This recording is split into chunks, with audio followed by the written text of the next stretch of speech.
Estamos retomando el estudio de Habacuc después de una semana que no tuvimos estudio. La semana pasada yo tenía toda la intención para poder continuar este estudio, pero debido al viaje no lo he podido hacer. Entonces, para los que se van agregando, como el hermano José, comenzamos hace más de un mes el estudio de este libro del Antiguo Testamento. Hemos comenzado con una introducción, quién era Habacuc, cuál era su contexto, tanto histórico como cultural, y también algunos datos que son necesarios para entender mejor la situación en la que este profeta vivía. Ya en la segunda clase o la segunda instancia considerábamos algunos aspectos también necesarios para entender mejor este libro.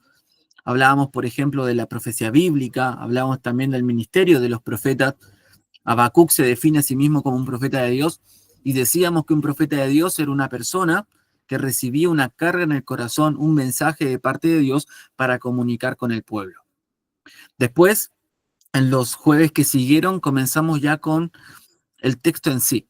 Comenzamos con el libro de Habacuc y comenzamos en el capítulo 1, versículo 1, versículo 2, y la semana pasada no tuvimos la anterior, el versículo 3, pero desarrollamos solamente una parte del versículo 3. Dice así, Habacuc capítulo 1, versículo 1 al 3, dice la profecía que vio el profeta Habacuc.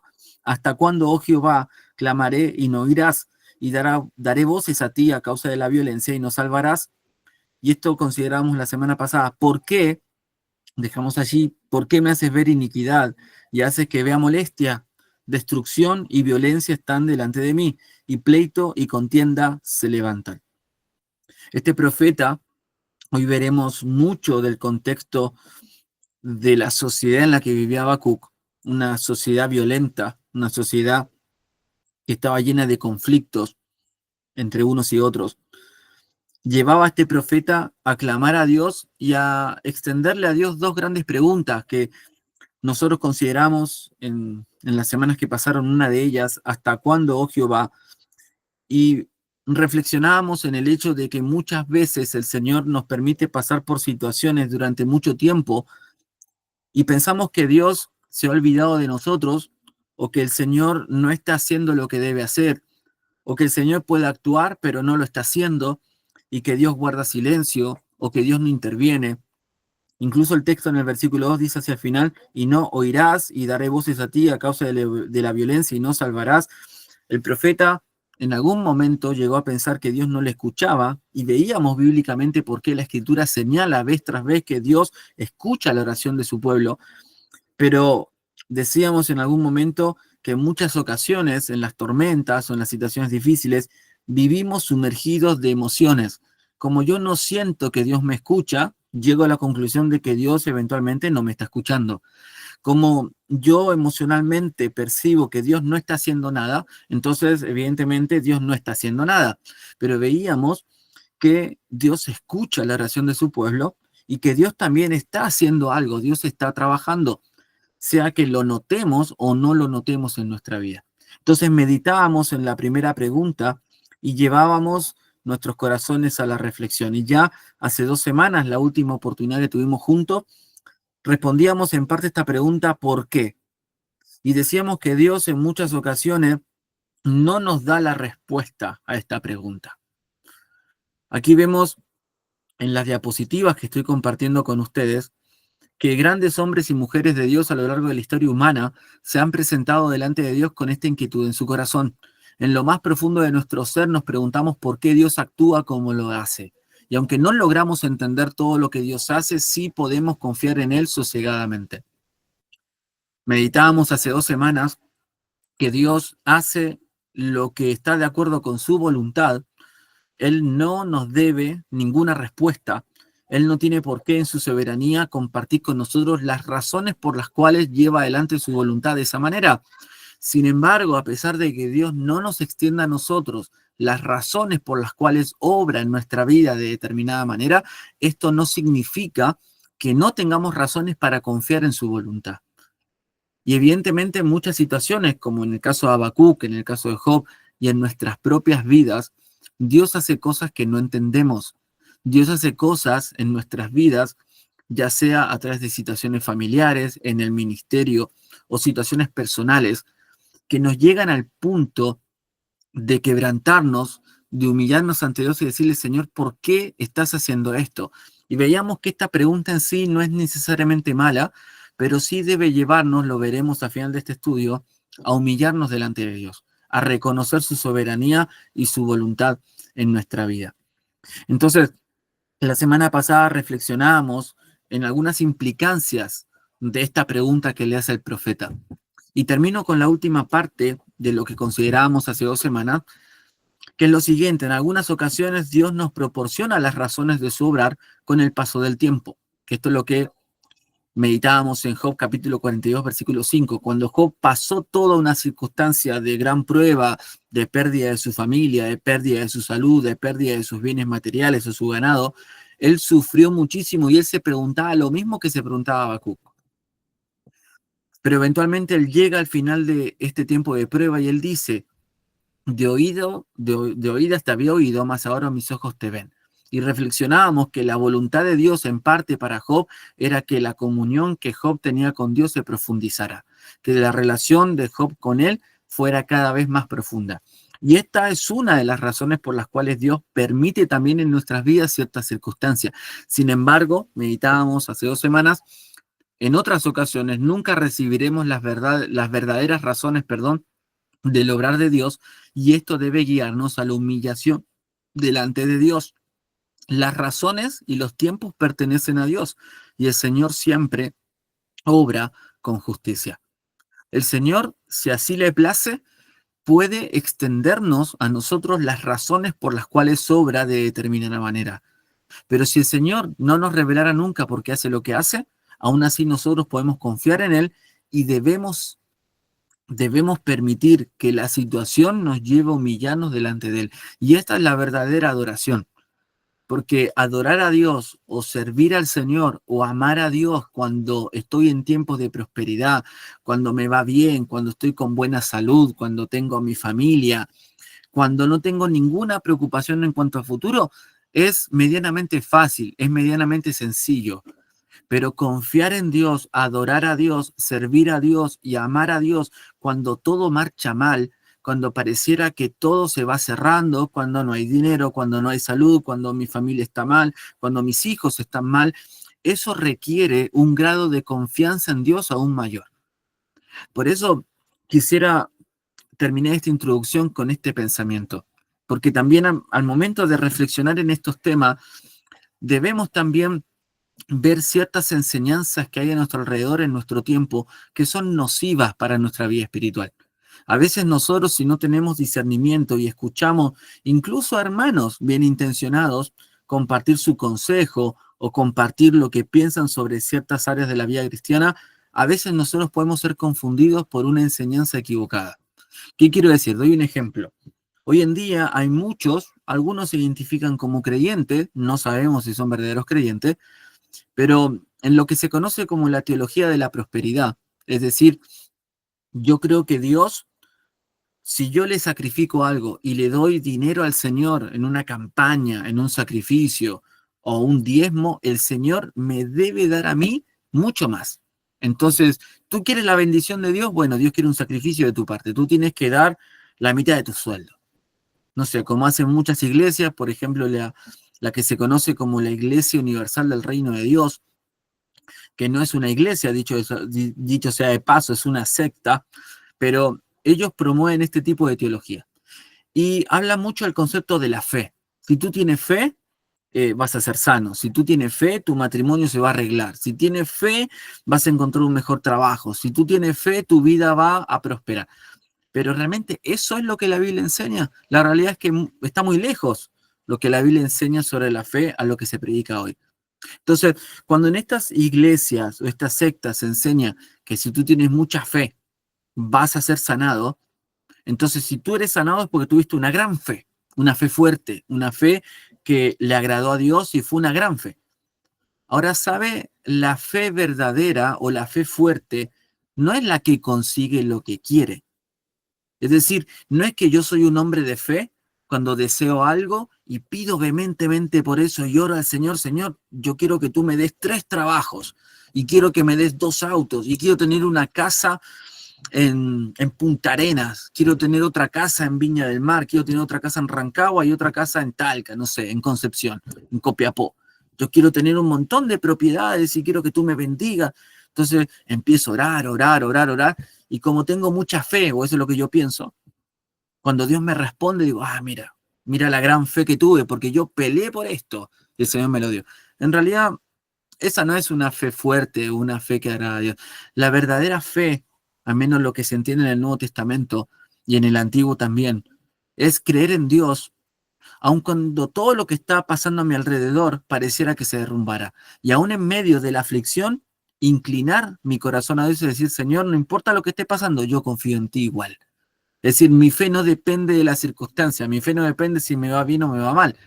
Mi fe depende del carácter de Dios. Y como sé que Dios es bueno, como leíamos en el texto que memorizábamos, yo sé los pensamientos que tengo acerca de vosotros, pensamientos de paz y no de mal, para daros el fin que esperáis. Digo, Señor, me inclino a ti y confío en ti. Señor, creo en tu palabra, creo en tu carácter, creo en tus promesas. Aunque me quites todo, aunque esté en prueba, aunque esté en tribulación, mi corazón continúa confiando en ti. Esa es la verdadera fe, que es lo que pasó, por ejemplo, con los amigos de Daniel. ¿Se acuerdan?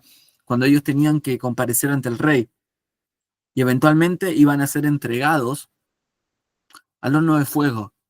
Y si usted lee Daniel, eventualmente estos jóvenes dicen, le dicen al rey, no nos inclinaremos a la estatua que has hecho. El Señor a quien servimos nos librará. Y uno puede decir, eso es fe, mira, creen que Dios le va a librar. Y eventualmente hay que confiar en Dios de que Dios nos puede librar. Dice, pero si no, si no nos libra, y eso no es, tuvieron, entonces ahí su fe se vio condicionada y perdieron la fe. No, todo lo contrario. Ellos tenían fe en reconocer que Dios les podía librar y que lo haría, pero después dijeron, ¿y si no lo hace? Porque entendían que Dios era soberano y hacía lo que él quería, librarles o no librarles, eso dependía de Dios, no de su fe. Dijeron, pero aunque no nos libre, tampoco nos postraremos ante la imagen que has hecho. Esa, hermanos, es una fe que agrada completamente a Dios.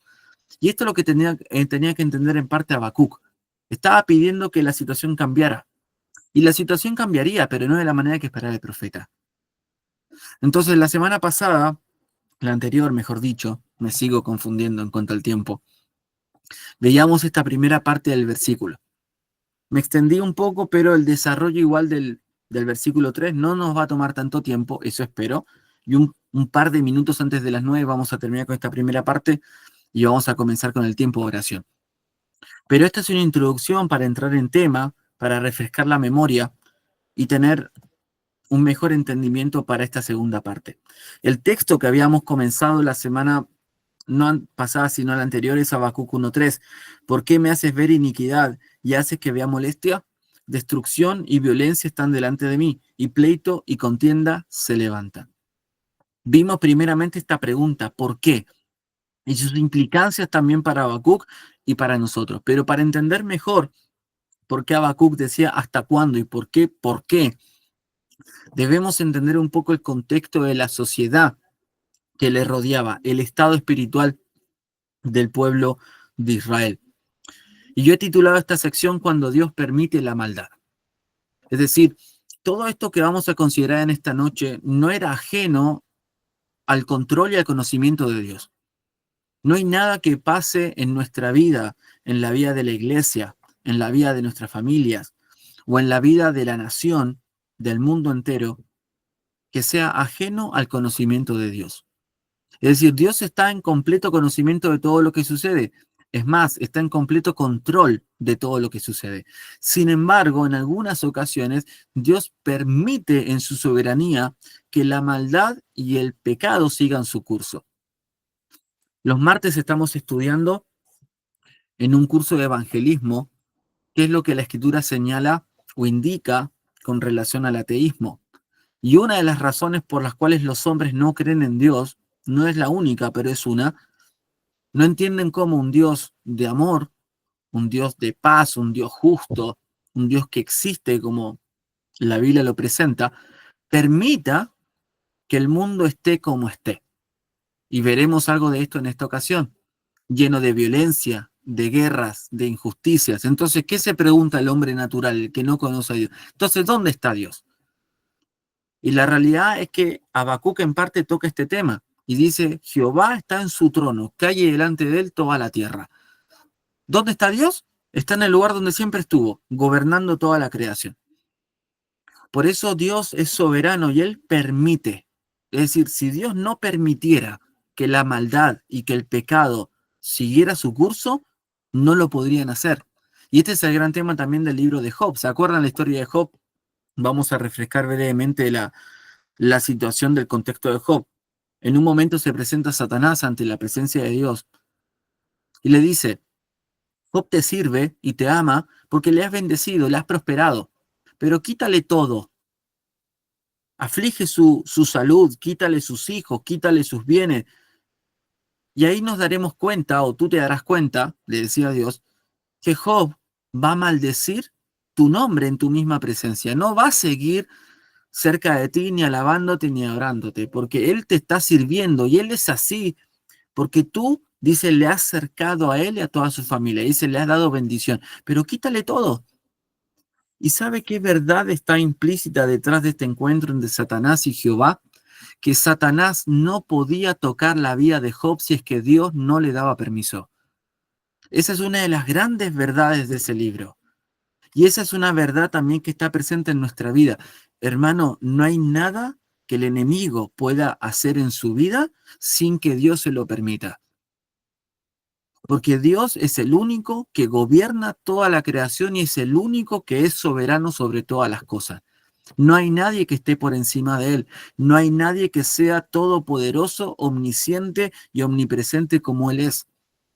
Por lo tanto, esta verdad de la soberanía de Dios, que también brilla en este libro de Habacuc, debe ser una fuente de consuelo y de paz para las situaciones difíciles que nosotros vivimos. Por eso Dios permite la maldad. No es que la maldad se disemina o se extiende y Dios no puede frenar el pecado en el mundo. No, todo es parte del plan soberano de Dios.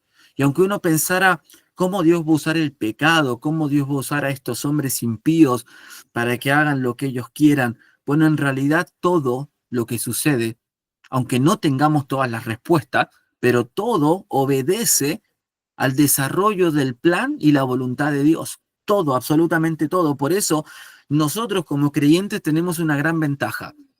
No sé si le ha pasado en algún momento de querer tener la posibilidad de ir a ver una película al cine. No sé si alguno de aquí es amante del cine o de las películas. A mí me gusta ver películas, me gusta ver series. En algún momento cuando sale un estreno nuevo, uno ve un tráiler.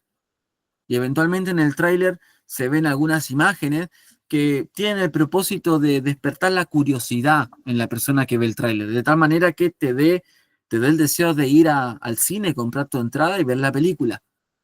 Y quizás en algún tráiler se ve el problema, pero no se ve el desenlace de la película, no se ve cómo la película termina. Pero sabe, hermano, en esta historia en la que estamos nosotros ya sabemos cómo termina la película, cómo termina la historia. Usted vaya a Apocalipsis, y aunque hoy el día el mundo está patas arriba y gobierna hombres impíos, y la maldad es moneda corriente de la sociedad, tanto aquí en Chile como en el resto del mundo, los hombres se han olvidado de Dios. Uno ya sabe cómo termina esta historia. Eventualmente Jesucristo volverá en poder y gloria. Él va a juzgar a la humanidad y se va a establecer su reino milenial. Y Él va a reinar durante 1000 años y después reinará eternamente. Y habrá cielos nuevos y tierra nueva. Dice la Escritura en 2 de Pedro, donde mora la justicia. Entonces, a pesar de que hoy el protagonismo para la humanidad está en este descenso moral, en los problemas económicos, en las guerras, la violencia, la injusticia, todo esto forma parte del desarrollo del plan de Dios. Y sabemos que la historia va a terminar con el Señor reinando y bendiciendo a aquellos que son parte de su pueblo. Entonces la maldad en realidad está permitida por Dios, tiene su propósito, va a seguir su curso en la medida en que Dios lo permita y no va a ir ni un milímetro más allá de lo que Dios quiera para ella. Ni la maldad, ni el pecado, ni la muerte, ni la enfermedad. Sin embargo, volviendo al libro de Habacuc, vayamos y nos sumergimos de vuelta en Habacuc. Esta situación de violencia estaba quietando el corazón de Habacuc. El lamento y la queja fundamental de Habacuc ante Dios se expresa con una palabra, que es la palabra violencia, que está en el versículo 2 y también en el versículo 3. Esta palabra en el texto hebreo es la palabra jamás. Aparece en el versículo 2, dice, a ti a causa de la violencia. Versículo 3, destrucción y violencia están delante de mí. Esta palabra aparece 6 veces en este libro. Si nosotros vamos al libro de Habacuc, buscamos, por ejemplo, en el capítulo 1, versículo 9, aparece la misma palabra hebrea, amás o jamás, que se traduce en español como violencia. Dice así, Habacuc 1:9, toda ella vendrá a la presa. Es la misma expresión, como un cazador que va tras su presa, hablando del juicio de los asirios, que cazarían al pueblo de Dios como un depredador caza a su presa. Esa misma violencia. Dice, el terror va delante de ella y recogerá cautivos como arena, hablando de la invasión a Siria. Capítulo 2, versículo 8, por cuanto tú has despojado a muchas naciones, hablando ahora no de Israel, sino de los asirios, todos los otros pueblos te despojarán a causa de la sangre de los hombres y de los robos de la tierra. Veremos cuando comencemos en las próximas semanas, desde el versículo 5 en adelante del capítulo 1, que esta nación era conocida por su crueldad. Iban conquistando diferentes reinos y asolaban naciones en su camino, en, su, en sus conquistas, y eventualmente saqueaban y robaban los bienes de otras naciones. Dice, de las ciudades y de todos los que habitan en ellas. Es decir, arrasaban, ingresaban con un ejército a una nación y eventualmente las personas huían. Y había un gran botín. Robaban bienes ya sea de animales, de ganado, personas, mujeres, bienes materiales como oro, como plata, y eventualmente doblegaban y esclavizaban a algunos de ellos.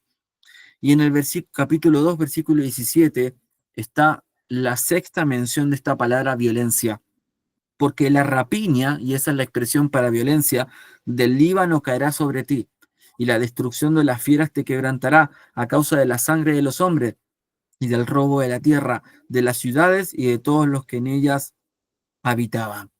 Entonces, esta palabra violencia aparece en 6 ocasiones y en el libro de los Salmos hay 14 referencias a esta palabra hebrea y hay 7 referencias en Proverbios. Por tanto, esta es una palabra clave en este libro. Es decir, cuando nosotros estudiamos, ya sea Habacuc o cualquier otro libro, una de las pautas que uno considera en el tratamiento de la hermenéutica o la interpretación de la palabra de Dios es analizar si ciertos pasajes o ciertos libros tienen muchas referencias a un concepto, una verdad o una palabra. Por ejemplo, les doy un ejemplo para que podamos entender mejor cuál es la trascendencia de que aparezca esta palabra en más de una ocasión en este libro.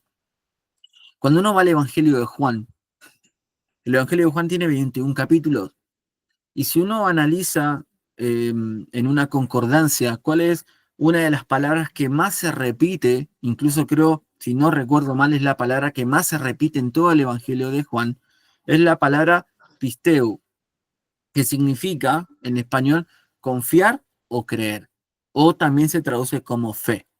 Entonces esta palabra aparece aproximadamente 99 veces a lo largo de los 21 capítulos.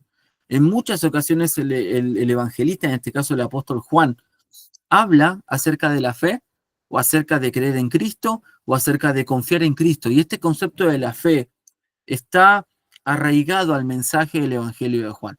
Entonces, como hay gran presencia de esta palabra en los 21 capítulos, uno puede llegar a la conclusión de que si el Evangelio de Juan, en este caso el apóstol Juan, habló tanto de la fe, habló tanto de creer en Cristo, eventualmente tener fe en Cristo o creer en Cristo es el tema central del Evangelio de Juan. Incluso en el caso del Evangelio de Juan, que es no es el único ejemplo, podemos tomar otros ejemplos, pero por tema de tiempo no los consideramos. Juan 20:31, que es un texto que resume el propósito del Evangelio de Juan. Si usted quiere estudiar un libro, generalmente uno tiene que encontrar la idea central o el versículo central. En este caso, el versículo que hemos encontrado de este libro Habacuc es Habacuc 2:4. mas el justo por su fe vivirá. Y veremos cuando lleguemos a ese texto, a ese versículo, que esa verdad teológica de la justificación por la fe es la verdad central de todo el libro. Si yo entiendo esa verdad, voy a entender todo el resto del libro. Pero si yo descuido el entendimiento de esa verdad, me voy a confundir y eventualmente no podré entender la profecía. En el caso del Evangelio de Juan, el texto clave está en Juan 20:31, que dice, pero estas cosas se han escrito para que creáis que Jesús es el Cristo, el Hijo de Dios, y para que creyendo tengáis vida en su nombre. ¿No se ha preguntado en alguna ocasión por qué hay ciertos relatos del Evangelio de Juan que no están en otros evangelios? Por ejemplo, le animo a que usted lo pueda verificar en su casa, en su hogar con más tiempo. Busque en cuántos evangelios aparece la historia de Jesús y Nicodemo. Busque en cuántas ocasiones aparece el encuentro entre Jesús y la mujer samaritana. Busque Mateo, busque Marcos, busque Lucas. No lo va a encontrar. La historia de Jesús y Nicodemo solamente le incluyó el apóstol Juan en su evangelio. Uno se pregunta por qué. ¿Por qué, por qué Juan, mucho del material que él incluyó en su relato, es exclusivo de Juan? Hay más del 70% de lo que Juan escribe que solamente se encuentra en el Evangelio de Juan. ¿Sabe por qué? Porque ahí mismo el autor lo aclara. ¿Por qué Juan incluye la historia de Nicodemo? Porque a través de la historia de Nicodemo y la salvación o conversión de Nicodemo, los hombres podían identificarse en parte con Nicodemo, un trasfondo religioso, y a través de esa historia podían llegar a conocer a Cristo y confiar en Cristo y querer en Él como Salvador. En cambio, por ejemplo, la historia de la mujer samaritana es distinta a la historia de Nicodemo. La mujer samaritana era una mujer que era despreciada por otras mujeres, que tenía una mala reputación porque tenía muchos maridos, tenía una vida desordenada, y muchos de los lectores que eventualmente leerían el Evangelio de Juan se podrían sentir identificadas no con una mujer religiosa o como un hombre religioso como Nicodemo, sino como una mujer que había vivido durante mucho tiempo tomando malas decisiones, quizás también teniendo varios matrimonios o relaciones como la mujer samaritana, y ve que Jesús también ama y alcanza a aquellas mujeres como la mujer samaritana. Y así tenemos otras. Entonces, otras narrativas de otras historias que Jesús eh, también tuvo durante su ministerio, es decir, varios encuentros que él tuvo con hombres y mujeres. Entonces, ¿por qué digo esto? Porque Juan incluye estas historias con un propósito, para que cada historia que él incluye en su evangelio apunte a una sola meta, que los hombres, los lectores, ya sea mujeres, hombres o niños que lleguen a su evangelio, puedan creer en Cristo como Salvador. Por eso hizo tanto énfasis en este concepto de creer en Cristo, de confiar en Él o de tener fe. Entonces, cuando vamos al libro de Habacuc, el hecho de que encontremos que una palabra se repita en tantas ocasiones en un libro medianamente corto, debe llevarnos a entender que la violencia, el contexto violento de la sociedad de Habacuc, es algo que el lector debe considerar para entender mejor lo que está tratando este libro. Ahora, cuando vamos a la palabra violencia, vamos a dar una pequeña definición para entender mejor qué significa. Esta palabra denota la violación flagrante de la ley moral por la que el hombre hiere principalmente a su compañero. También significa opresión continua. La palabra violencia se relaciona con la ley moral de Dios. Lo vamos a ver la semana que viene. Si usted lee el versículo 4, dice así, por lo cual, en consecuencia, debido a esto, la ley es debilitada y el juicio no sale según la verdad, por cuanto el impío asedia al justo, por eso sale torcida la justicia.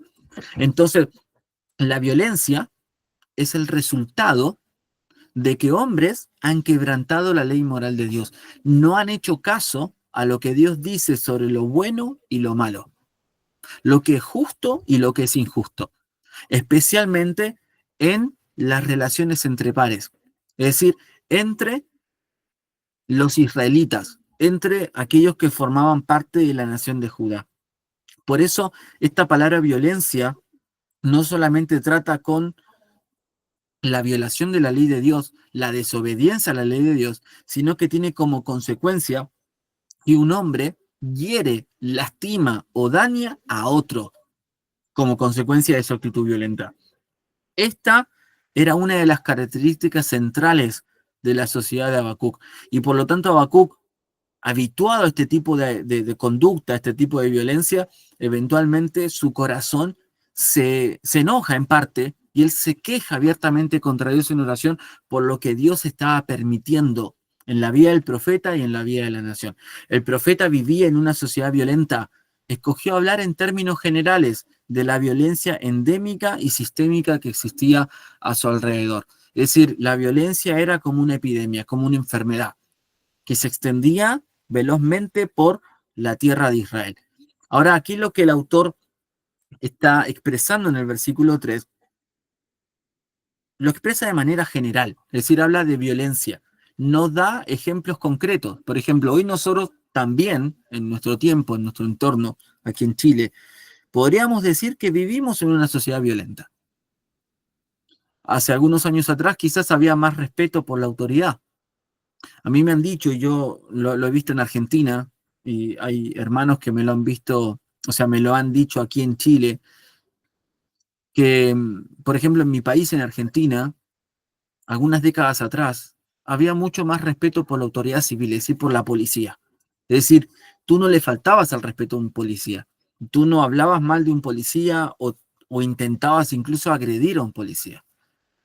Pero eventualmente en el último tiempo ya, especialmente la juventud, que es la que es más iracunda o más violenta, atenta, a veces en su enojo, su molestia por ciertas situaciones, intenta también agredir a las personas que Dios ha puesto como autoridad civil.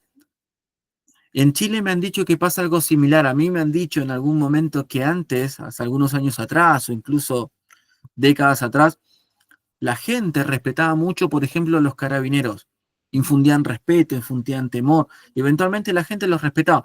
Más allá de, aquí no quiero entrar en un tema que sea controversial, pero más allá de que los carabineros actúen o no actúen correctamente para usted, siempre debemos recordar el principio de autoridad que Dios establece en Romanos capítulo 13. Dice que cualquier autoridad ha sido puesta por Dios. De tal manera que el que se opone a la autoridad, dice, a lo establecido por Dios resiste. Es decir, es difícil aplicar obediencia en este tipo de situaciones, pero hermano, no es el tema del estudio, pero eventualmente, si usted no acata la autoridad que Dios ha puesto, en última instancia no está obedeciendo a Dios. Esto no significa que la autoridad no se equivoque. En algunas situaciones, pero son contadas con los dedos de la mano, uno no deba tomar una acción radical. Es decir, hay situaciones, por ejemplo, donde uno no obedece a una autoridad porque está desobedeciendo a Dios, que es lo que está relatado en Hechos capítulo 4. Dice, es necesario obedecer a Dios antes que a los hombres. Pero yo no creo que algún policía a usted le haya dicho, mire, está prohibido que usted ore, está prohibido que usted lea la Biblia, está prohibido que usted se congregue en su iglesia, está prohibido que usted predique de Cristo. Yo creo que eso no le ha pasado todavía y esperemos que no pase. Pero ¿qué pasa si eso sucede? Bueno, usted tiene licencia para desobedecer porque antes de obedecer a una autoridad humana, tiene que obedecer a Dios. Pero yo he notado en Argentina, y también me lo han dicho aquí, y lo he visto en algún que otro momento, que ya las personas no respetan a la autoridad, no respetan a los carabineros. Eventualmente los jóvenes, y esto ha pasado incluso en el estallido social, jóvenes violentos quemaban lugares, más allá de la razón de fondo. No, uno puede decir, perdón que me meta en estos temas tan polémicos. Un hermano me ha dicho en su momento, es que no eran 30 pesos, eran 30 años. Y yo le decía, ¿y eso justifica? ¿Justifica que una persona rompa todo a su paso, que tenga que quemar lugares que están puestos para que la sociedad disfrute, para que los niños, por ejemplo, el metro, los supermercados? Es decir, justificamos la violencia porque es una causa justa, porque mira, se está haciendo una injusticia. Bueno, en realidad no se justifica, la violencia no se justifica. Jesús incluso dijo, si alguien te golpea en una mejilla, muéstrale también la otra. Es decir, ese espíritu violento, ese espíritu revolucionario, ese espíritu de justiciero, eso no tiene cabida en la vida cristiana. Por eso Jesús dijo que debemos ser pacificadores. Entonces, la sociedad en la que vivía Habacuc era una sociedad violenta. Y él dice, había violencia, iniquidad, opresión. Se había incrementado en Judá y en Jerusalén en tiempos de Habacuc. El profeta describe su entorno con las siguientes palabras: iniquidad y opresión, destrucción y violencia, rencilla y discordia. En términos generales, en el Antiguo Testamento, la injusticia y las malas obras están correlacionadas y se utilizan principalmente en contextos de justicia pervertida y opresión social. Es decir, cuando en el Antiguo Testamento se habla de injusticia, generalmente, no en todos los casos, pero sí generalmente, principalmente, hay contextos, dice aquí, de justicia pervertida. ¿Qué significa? Que aquellos que imparten justicia no lo hacen. Por eso veremos en la clase que viene, en el versículo 4, que los encargados de impartir justicia eran básicamente dos grupos de hombres. Primeramente, aquellos que estaban a cargo de la enseñanza de la ley de Dios, los sacerdotes, pero también las autoridades civiles, que eran las que impartían justicia en algunas situaciones legales. Entonces, las autoridades que Dios había puesto para establecer la justicia estaban pervirtiendo la justicia, ya sea por soborno, ya sea por acepción de personas, por favoritismos o discriminación, pero no estaban realizando su labor. No eran canales de justicia, sino de injusticia. Y también en contextos de opresión social. Es decir, donde eventualmente el jornalero, por ejemplo, que hay varias referencias a ellos en las escrituras, aquellos que trabajaban y debían recibir su sustento, su salario, no lo recibían. Esto, por ejemplo, es uno de los temas de la epístola de Santiago, que habla de los ricos que oprimían a los pobres. Y eventualmente cada jornalero debía recibir un pago, un salario. ¿Y qué hacían sus patrones o sus amos? Voluntariamente les privaban de sus sueldos o sus salarios, los oprimían. Lo mismo pasaba con la esclavitud. Entonces, cuando se habla de injusticia, el contexto de Habacuc está transmitiendo una idea de desigualdad social. Es decir, los ricos oprimían a los pobres, o aquellos que eran extranjeros por aquellos que pertenecían a la nación de Israel, o sea, también por las viudas que eran desatendidas y que eventualmente eran privadas de sus derechos o de situaciones de igualdad. Todo esto era la perversión de la justicia que Dios había establecido entre unos y otros. Destrucción y violencia también están correlacionadas de la misma forma, asociadas con la opresión injusta de los miembros más débiles dentro de una comunidad, es decir, los sectores más vulnerables, lo que podríamos ver hoy como personas marginadas, ya sea los pobres, las viudas, los extranjeros. En el contexto también de la historia bíblica, pudiésemos pensar los leprosos, personas que estaban privadas de ciertos privilegios, que no eran parte de la sociedad, pero que sin embargo sí eran considerados y amados por Dios.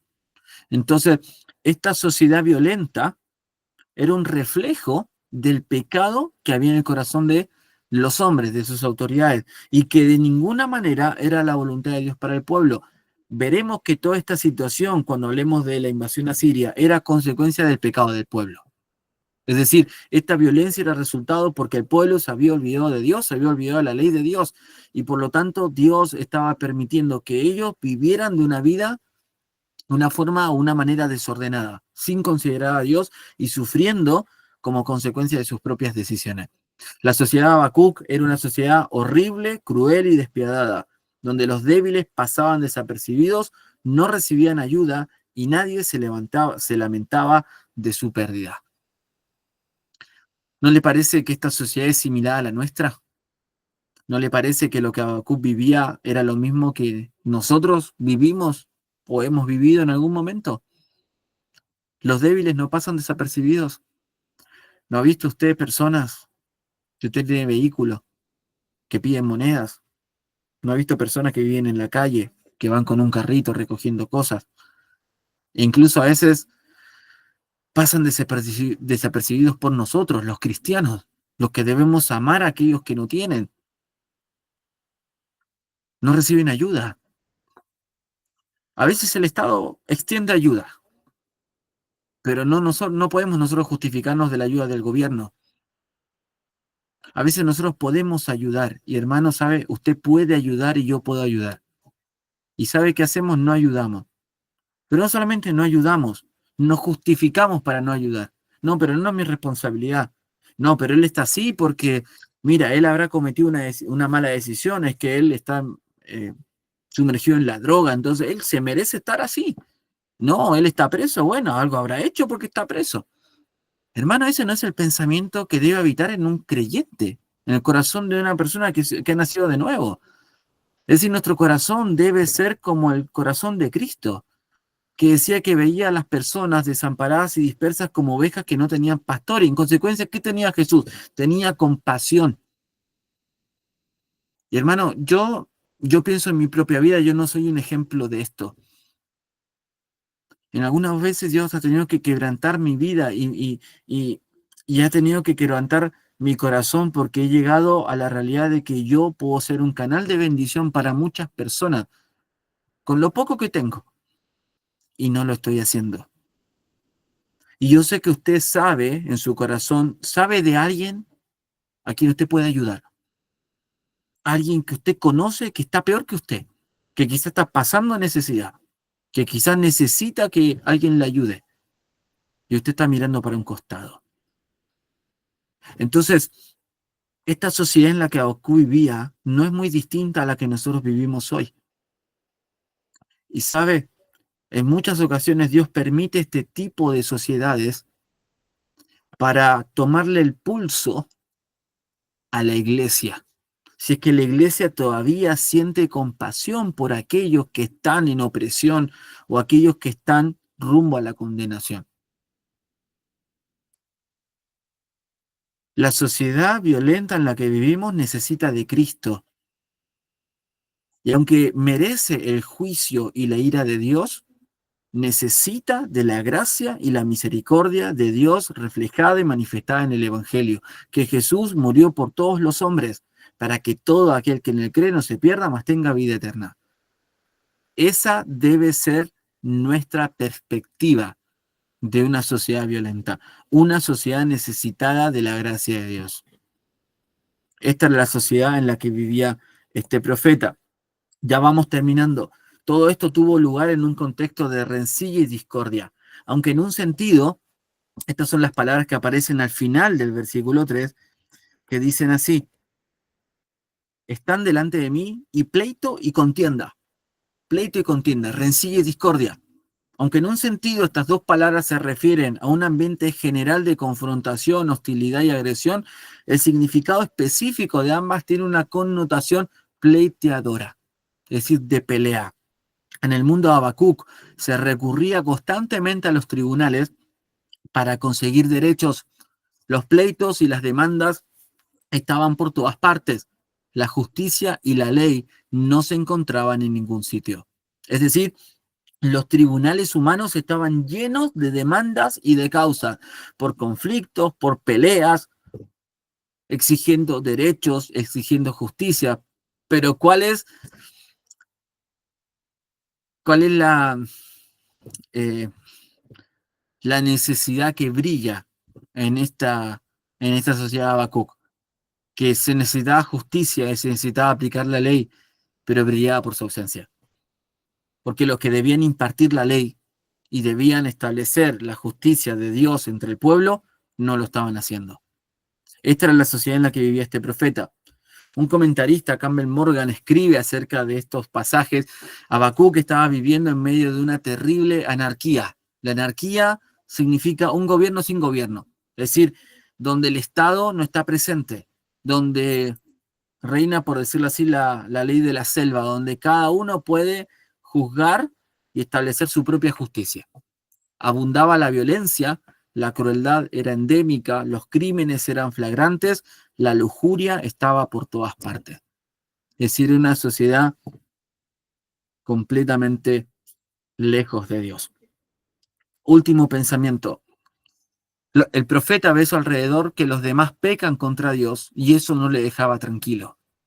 Contempla que los hombres se vuelven violentos y los conflictos entre unos y otros se aumentan. Debemos recordar que este es el pueblo de Dios.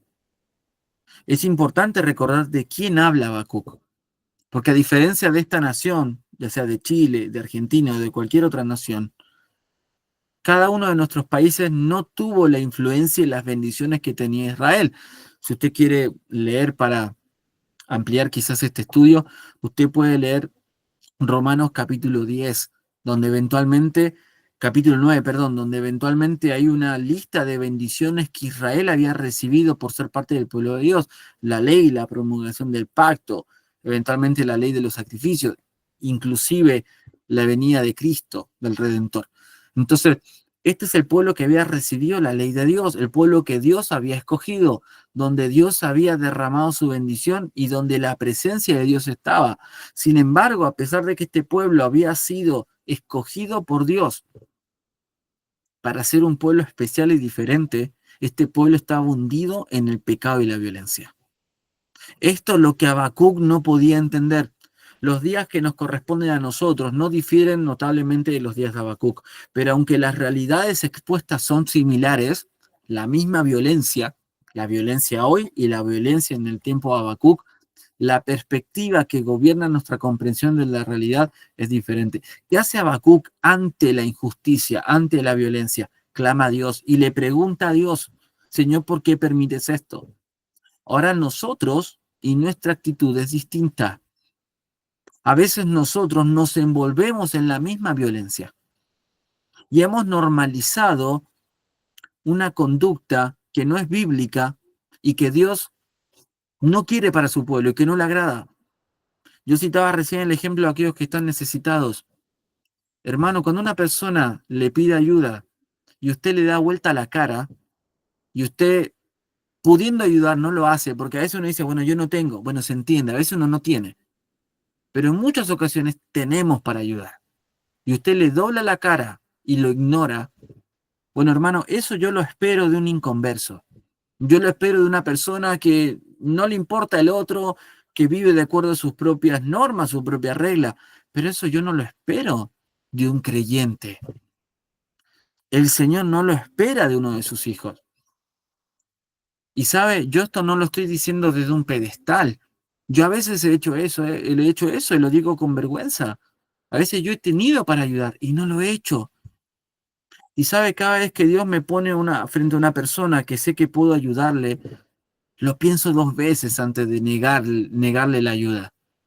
Porque digo, ¿y qué si Dios me está permitiendo esta situación para extenderle una ayuda y compartirle el Evangelio? Y Dios tiene que trabajar y yo tengo un corazón duro. Y Dios tiene que seguir trabajando y golpeando y golpeando y golpeando. Y le digo algo, cuanto más tiempo pasa, más duro se vuelve el corazón. Cuanto más tiempo pasa el creyente con una actitud así, más se endurece el corazón. ¿Y qué pasa? No, ya no se da ni cuenta. Lo ha normalizado una mala actitud en su corazón. Y cada vez es más difícil que Dios quebrante un corazón endurecido. Por eso debemos preguntarnos cuál es nuestra actitud ante una sociedad que se pierde o una iglesia que cae en la mundanalidad. Hablábamos del pueblo de Dios y pensamos en el estado hoy de la iglesia, y la iglesia, lastimosamente la iglesia actual, hermano, es una iglesia mundana. No tenemos el tiempo para hablar de la mundanalidad. Yo estoy preparando un estudio que me pidieron justamente sobre este tema, sobre la mundanalidad. En 2 o 3 semanas tengo que hablar. Y sabe, la iglesia está plagada de mundanalidad. Ha comenzado a amar el mundo y se ha olvidado de Dios. Y ese es el estado de la iglesia hoy. No estoy hablando de Peñaflor, aunque también, obviamente, como parte de la iglesia de Cristo, también está incluida Peñaflor. Pero estoy hablando de la iglesia universal a lo largo del mundo. La iglesia es una iglesia tibia, que le falta compromiso, que le falta amor, que está comprometida más con el mundo que con Dios, que no está comprometida con las escrituras, que está comprometida con la tradición, que está comprometida con la experiencia, que está comprometida con el pecado, con lo novedoso, con aquello que es pragmático o de moda, pero ha olvidado el consejo antiguo de la palabra de Dios. Ese es el estado espiritual de la iglesia. Y si la iglesia tiene algo de santidad, es por unos pocos hombres y mujeres que se han comprometido con Dios para no ser parte de una mayoría carnal y mundana. Espero que nosotros, hermanos, usted y yo, seamos parte de un remanente piadoso y no parte de una multitud mundana y carnal que abunda y abunda en muchos lugares, en muchas iglesias. Entonces, ¿qué hacer cuando uno ve una sociedad en oscuridad? ¿Qué hacer cuando ve un Chile violento, un Chile que está en tinieblas, un Chile que se ha olvidado de Dios? Bueno, hermano, lo mejor que podemos hacer es orar y decir, Señor, ¿por qué permites todo esto? Señor, ayúdame a ver a las personas como tú las ves. Aquí tengo estos pasajes que no los vamos a leer por tiempo, ya me estoy pasando. En Nehemías capítulo 1, del 1 al 11, Nehemías escucha el estado de la ciudad de Jerusalén. Dice que sus muros estaban consumidos a fuego, la ciudad estaba destruida. ¿Y qué es lo que hace Nehemías cuando escucha este estado deplorable de la ciudad de Jerusalén? Dice que él se quebrantó, dice que oró, ayunó y se humilló delante de Dios. Y él como líder espiritual dice, Señor, hemos pecado contra ti. Señor, perdónanos porque nos hemos olvidado de tu ley. Estaba reconociendo que el estado de la ciudad de Jerusalén era consecuencia del pecado de los hombres, del pecado de ellos. Y él comienza a orar para ser parte de la solución a esta condición. Y si usted lee Nehemías capítulo 2, él ora y él habla al rey, y el rey le da la oportunidad de viajar a Jerusalén y reconstruir los muros. Entonces, ¿cuál fue la actitud de Nehemías? Él escuchó la necesidad, vio el estado en el que estaba la ciudad de Jerusalén, y su corazón se quebrantó, lloró y quiso ser usado por Dios para un cambio en esa ciudad. Hermano, cuando usted escucha acerca de Chile o acerca del lugar donde usted vive, eso debe quebrantar su corazón. Eso debe quebrantar mi corazón. Eso debe llevarme a pedir misericordia a Dios por el lugar donde yo vivo, por las personas que se han olvidado de Dios y que están rechazando el Evangelio, que están rechazando a Cristo, para que Él haga una obra de salvación en medio de ellos y Dios le use a usted. Ese debe ser nuestro sentir, de que Dios haga algo y que Dios eventualmente extienda su gracia a un mundo perdido y violento. Y este pasaje de Mateo, que yo lo cité, dice que Jesús miraba a las multitudes y veía que estaban dispersas y desamparadas como ovejas que no tienen pastor. Vio a las personas con gracia, con misericordia. Hermano, esto es muy difícil, al menos para nosotros. Pero sabe, si usted es salvo, la Biblia dice que el amor de Dios ha sido derramado en nosotros, en nuestros corazones, por el Espíritu Santo que nos ha dado. Usted puede ahora, después de conocer a Cristo, puede amar a aquel que no merece amor. Usted puede extender gracia a aquel que no merece gracia. Usted puede llevar la buena nueva de salvación a aquel que está condenado en sus delitos y pecados. Esa es la actitud y la perspectiva que Dios espera de su pueblo. Pero hermano, si usted no ve a las personas, aquellas que están esclavizadas por el pecado, no las ve de esta manera, lo más probable es que Dios no le use a usted. Usted no va a ser un canal de bendición. Y usted va a correr el peligro de normalizar cosas a su alrededor que Dios no normaliza y jamás va a normalizar. Y usted, perdóneme la franqueza, usted se volverá violento en una sociedad violenta. Usted se volverá inmoral en medio de una sociedad inmoral. Usted se volverá carnal en medio de una sociedad carnal. Y usted se volverá mundano en una iglesia mundana. ¿Usted quiere eso para su vida? ¿Usted quiere ser parte del montón? ¿O quiere ser un creyente que juega a ser espía? Que nadie sepa que soy cristiano. Que nadie sepa que yo voy a la iglesia. Que nadie sepa que conozco a Cristo. No. Mientras menos sepan, mejor. Bueno, hermano, qué triste. Esa no debe ser la actitud. Por eso, cerrando ya, me extendí, les pido perdón. Habacuc estaba en medio de una sociedad violenta y clama a Dios. Y veremos que al final del capítulo 3, su corazón cambia radicalmente.